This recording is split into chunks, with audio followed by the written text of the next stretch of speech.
Il restait quelques secondes avant le gong, et quelque chose pouvait se perdre à jamais si quelqu'un clignait des yeux. Le plus jeune sur le ring respirait bas, tandis que les rires fendaient l'artillerie, promettant l'humiliation avant même le premier coup. Si l'âge décide de qui reste debout, pourquoi le silence commençait-il à peser maintenant?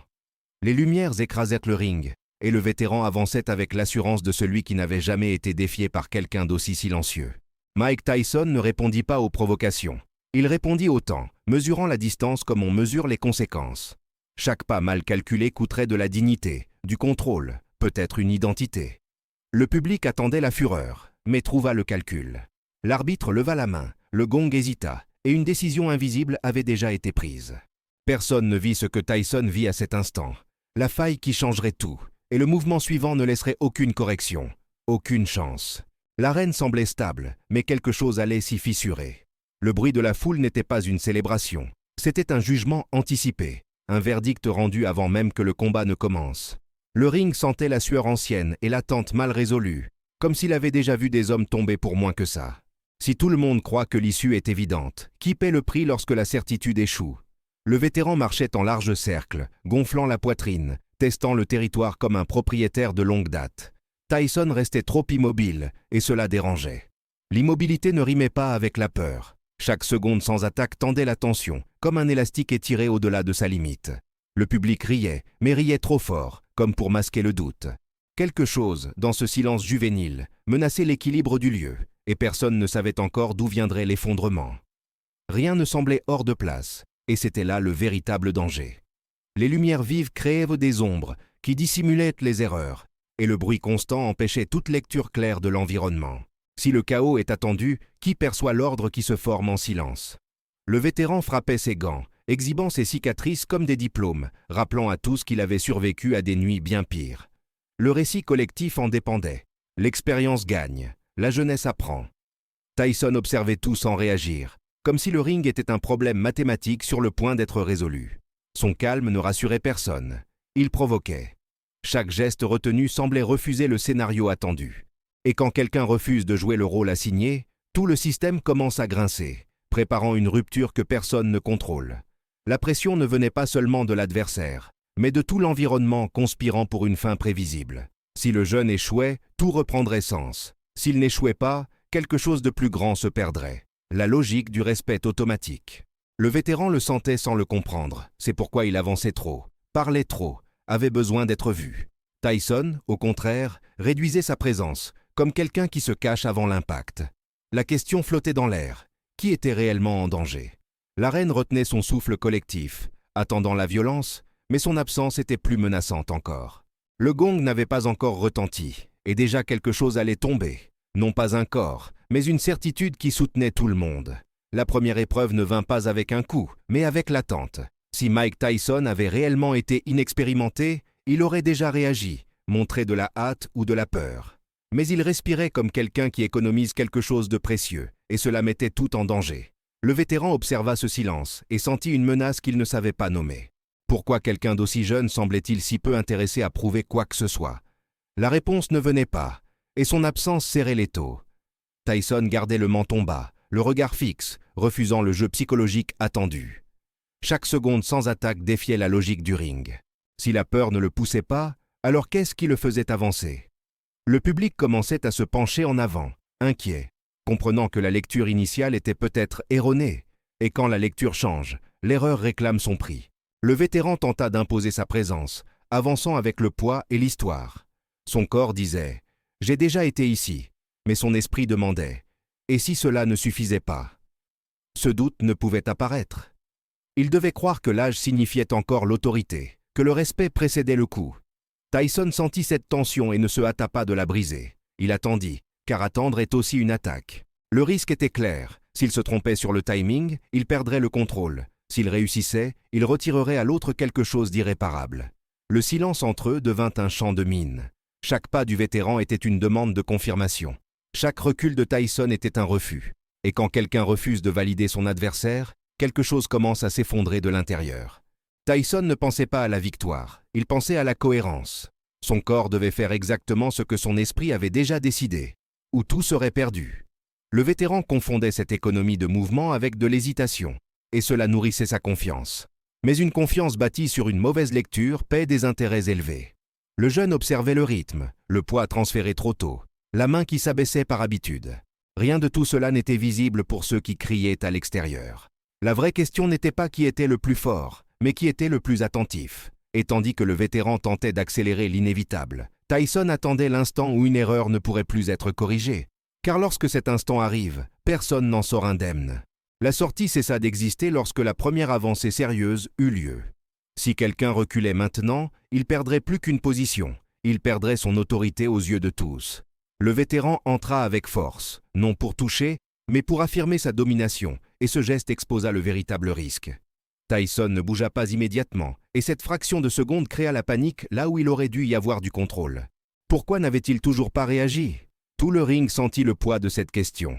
L'attention cessa d'être privée et devint publique. Chaque regard, chaque respiration appartenait désormais au conflit. Il n'y avait plus moyen de feindre la normalité. Le combat était engagé, non dans les coups, mais dans l'attente. Si quelqu'un se trompait maintenant, il se tromperait à voix haute, devant tous, sans possibilité d'effacer l'instant.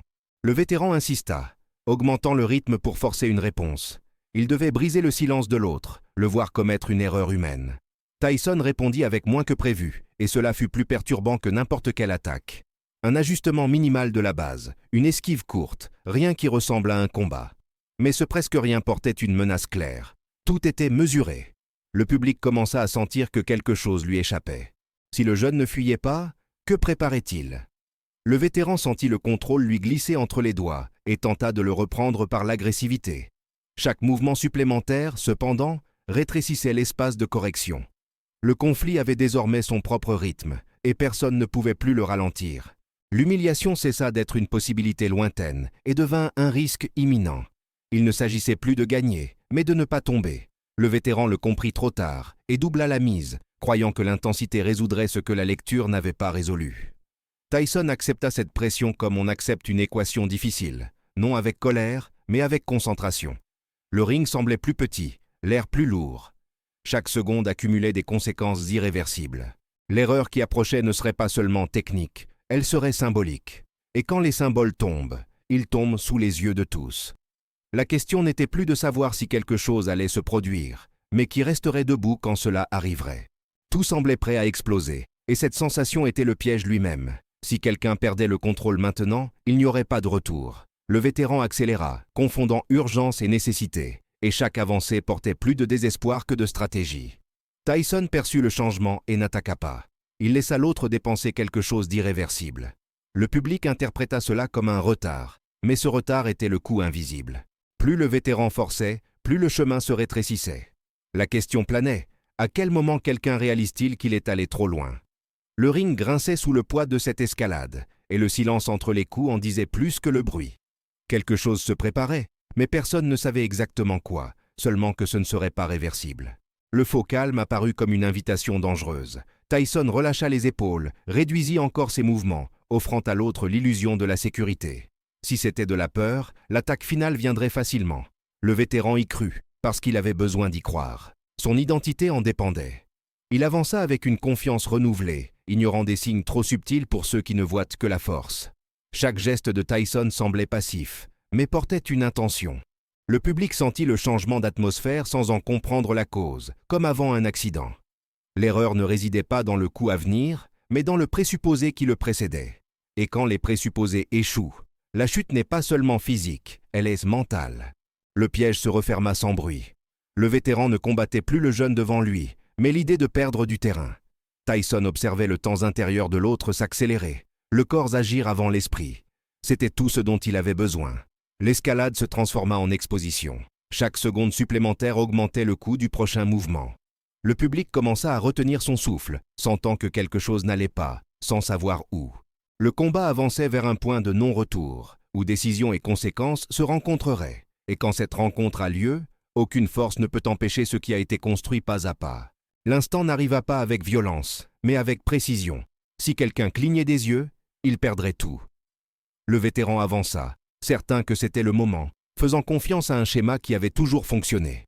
Tyson ne pensa pas. Il exécuta. Un déplacement minimal, presque invisible, le sortit de la ligne d'impact et exposa quelque chose que l'autre ne savait pas cacher. L'air sembla s'arrêter. Le coup ne fut pas grand, il fut inévitable. Quand la connexion se fait sans excès, elle révèle l'intention, pas la colère. Le public tentait encore de comprendre ce qu'il voyait lorsque l'équilibre bascula. La question que personne n'osait formuler était désormais trop simple pour être confortable. Comment quelque chose d'aussi petit pouvait-il décider de tant? Tout se produisit en quelques secondes qui n'acceptaient aucun replay émotionnel. Le corps du vétéran réagit avant l'esprit, et cela scella l'issue. Tyson maintint une respiration basse, les yeux sur la cible, comme s'il s'entraînait seul. Il n'y eut pas de célébration, car célébrer aurait été admettre l'effort. L'impact fut propre, direct, porteur d'un message impossible à ignorer. Le bruit de la foule disparut, remplacé par un silence lourd, presque gênant. Le vétéran comprit avant de tomber. Il comprit qu'il n'avait pas perdu face à la force, mais face à la lecture. Cette compréhension fit plus mal que le coup. Le ring témoignait non d'une chute, mais d'une rupture intérieure impossible à cacher. Lorsque le corps toucha le sol, quelque chose de plus grand tomba avec lui. Tyson resta debout, immobile, refusant le spectacle attendu. S'il avançait maintenant, il détruirait. En s'arrêtant, il enseignait. Le temps recommença à couler trop lentement, laissant l'espace à la compréhension. Le vétéran tenta de se relever, mais ce n'était déjà plus une question de jambes. La foule observait en silence, sentant avoir assisté à quelque chose d'irrépétable. Ces secondes n'avaient en pas clos le combat, elles en avaient redéfini le sens. Et tandis que l'arbitre s'approchait, la question la plus dérangeante se répandait. Combien de certitudes étaient tombées avec ce corps? L'impact continuait bien après que le corps eût touché le sol. Si la douleur avait été seulement physique, elle aurait été supportable, mais ce qui était tombé, c'était une image construite pendant des années. Le vétéran le comprit avant d'entendre le moindre conte. Qui était-il sans la certitude de sa supériorité? Le silence de l'arène pesait plus que des huées. Tyson, immobile, sans expression, rendait impossible l'accusation de brutalité. Il n'y eut pas d'excès, pas de chance. La défaite était trop nette pour être niée. Le vétéran tenta de s'appuyer sur le souvenir de combats passés, mais aucun n'expliquait ce qui venait de se produire. La question qui le traversait était cruelle. Si l'expérience n'avait pas garanti le contrôle, que restait-il? Et en tentant de se relever, il comprenait que quelque chose en lui ne se relèverait plus jamais de la même façon. La foule commençait à réorganiser ses croyances en temps réel. Le vétéran le sentait dans les regards, non de pitié, mais de réévaluation. Le respect automatique avait été suspendu. Il réalisa qu'il avait toujours confondu la peur avec l'autorité, et cette confusion le laissait maintenant exposé. Tyson ne s'approchait pas, ne provoquait pas, n'expliquait rien. Ce silence était le coup final. Sans quelqu'un à haïr, il ne restait qu'à affronter sa propre mauvaise lecture. Le vétéran sentit le poids de chaque geste excessif d'avant, de chaque certitude non questionnée. Le combat continuait en lui, et là, aucun arbitre ne pouvait intervenir. La question désormais était de savoir s'il accepterait cette vérité ou tenterait de l'effacer. Le ring semblait plus grand après la chute, comme s'il y avait trop d'espace pour des pensées impossibles à éviter. Le vétéran comprit que perdre n'était pas le pire scénario. Le pire était de découvrir qu'il avait cessé d'apprendre. Tyson restait debout, mais pas comme un vainqueur traditionnel. Il occupait l'espace par le contrôle, non par la domination. Cette différence faisait plus mal que n'importe quel coup. Le vétéran comprit qu'il n'avait pas été dépassé par l'âge ou la force, mais par l'attention. Cette prise de conscience n'offrait aucun réconfort, seulement une responsabilité. Et lorsque la responsabilité surgit sans prévenir, elle exige une décision immédiate, résister au changement ou l'accepter, en sachant que plus rien ne sera jamais comme avant.